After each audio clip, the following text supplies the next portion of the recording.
For the connectivity today, we've got banded PVC hollow holds for 45 seconds and then side plank each side for 30 seconds. And we're going to go through that 3 times for the side planks. This can be a plethora of different modifications. Find the edges of your comfort zone with it and try to flirt with that line a little bit and go a little bit beyond maybe where you feel comfortable with, but not beyond it to the point where it stops. The juice isn't really worth the squeeze at that point. So the couple of different options could be resting on the elbow, feet together in a nice linear position from the top of the head down to the feet, with the top hand sort of on the side. Basically nice and compact, keeping yourself organized, and not too many external sort of contributors to the imbalance that you might feel during the side plank. But if we were to say, if we're resting on our right elbow and our left hand is the vertical hand, now if I were to take the left hand and extend it straight up towards the sky, now suddenly I've created a longer balance pathway, and now it becomes a little bit more teetering on the edge of failing the hold. Likewise, if I were to come up onto the palm of my right hand and not resting on my right forearm or right elbow, now I've added another element of balance or instability. So then if I were to separate my feet, each of these is just peeling back another layer of the balance and instability onion. The banded PVC hollow hold, if we think about a hollow hold on the floor, arms above our head, feet just above the floor, creating a nice hollow position with our spine. Now if we think about how that starts to correlate into a lot of the movements that we do, if we think about particularly something like a GHD sit-up or a muscle-up, those two movements are basically hand in hand. So we think pull-up, we think dip on the muscle-up, but if we think GHD sit-up, that's actually what separates the muscle-up from a pull-up and a dip, is actually getting parallel, staying hollow, being in a hollow body position, and then essentially performing the actions of a GHD sit-up to move up and over the bar. So if I'm going from that position of a hollow body and trying to transition up over the bar, now we can sort of start to piece together without actually piecing together, without getting up on a pull-up bar. We can start to see and feel what that might look and or feel like by using a piece of PVC. We create some distraction on the PVC by tying a band to a pull-up bar. So if I tie a band to the pull-up bar and then I loop a PVC through the end of the band, it doesn't have to be a lot. We're just looking for something that's going to create some distraction, and then we're going to essentially hold a pull-up bar false grip. Not really a false grip, but just rolling the knuckles forward. There should be a decent bend or break in the wrist. So it's almost like my body's in a hollow position. My wrists are also sort of in a hollow position. And then I'm going to create the distraction by pulling or pushing the bar down towards my hips. So my feet are just inches off the floor. My shoulders and torso are inches off the floor. And then the bar should be inches off of my hips. So as I push the PVC down towards the hips, I'm holding the hollow body position on the floor, and I'm also creating the tension on the band, mimicking the press down against the pull-up bar that we would see in something like a bar muscle-up.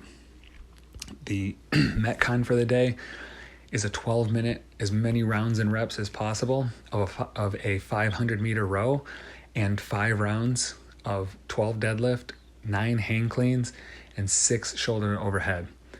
Now, at a glance, that looks like a 500-meter row and then DT.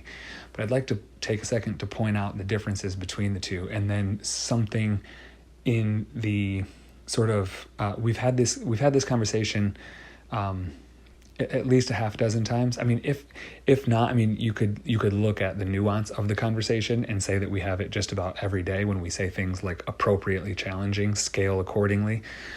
But when we look at like some of the specifics of said scaling, and we've used the some examples of that looking like a workout.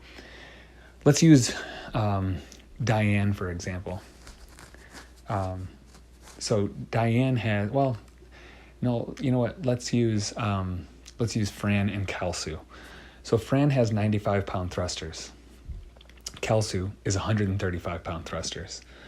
So if I look at those two workouts and I think, all right, so I have a hero workout, it's 135 pounds for 100 thrusters. I have a benchmark workout that's 45 total thrusters, that's 95 pounds.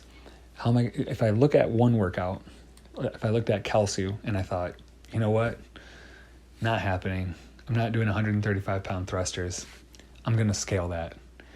And then I choose 95 pounds to scale for Kalsu. All right, so there's our first step right there. We've adjusted the load for Kalsu to 95 pounds. Then somewhere down the line, Fran pops up. Fran, again, 95-pound thrusters. Well, I know I can do that. I did it. I've done 95-pound thrusters. I should do 95, right? Well, there's a time and place to say yes to that.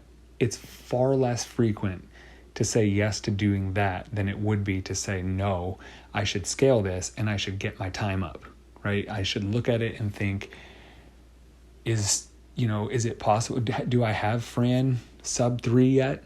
Should I, could I benefit from using it more for a conditioning protocol than thinking it's the end all be all is the loading for this particular workout?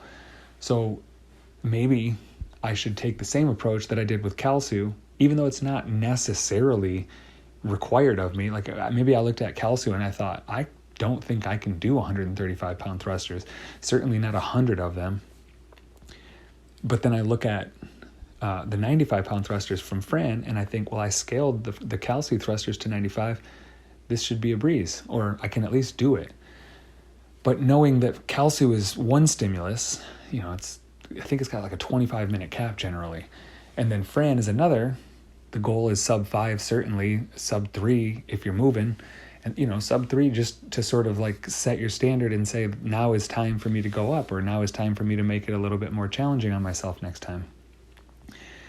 All this to say, this would be, if you were to look at DT, 5 rounds of 12.96, which is very similar to this, except for the stimulus. So the stimulus for this is something that you're going to be able to get through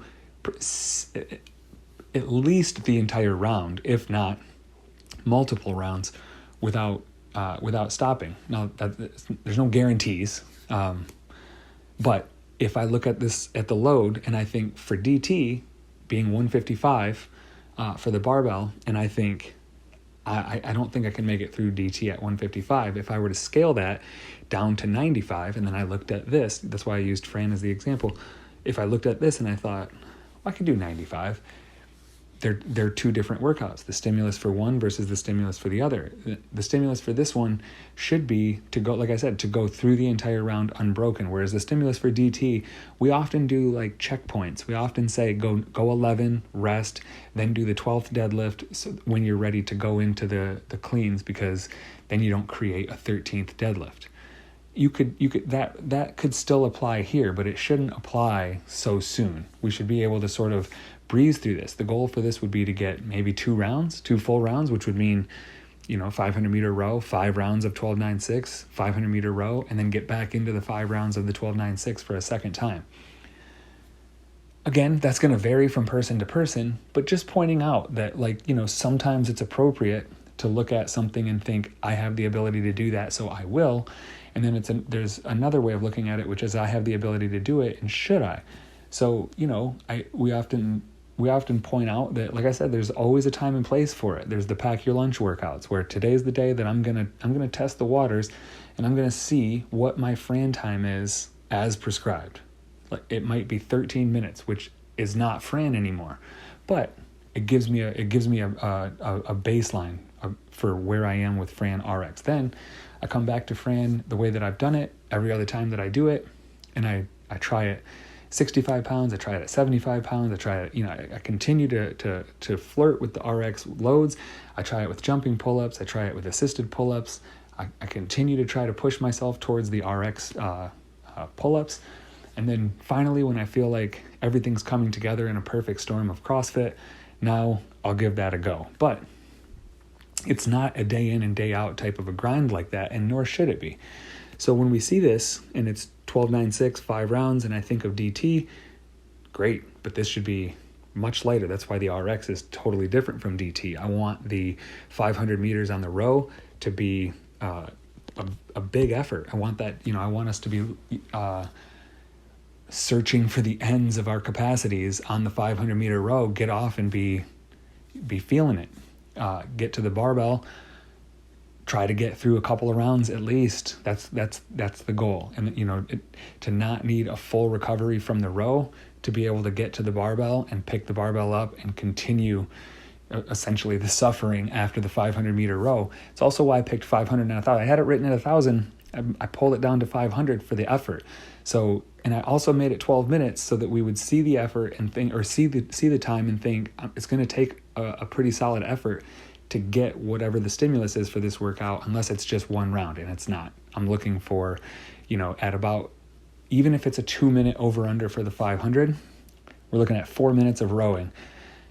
Now looking at the DT times, I think DT is definitely doable at the 155 loads in probably like a sub 5. So I'm thinking kind of cutting that, not quite in half, but pretty, about 60% or something like that. Should give you the opportunity to be able to make it through a good chunk of those rounds unbroken.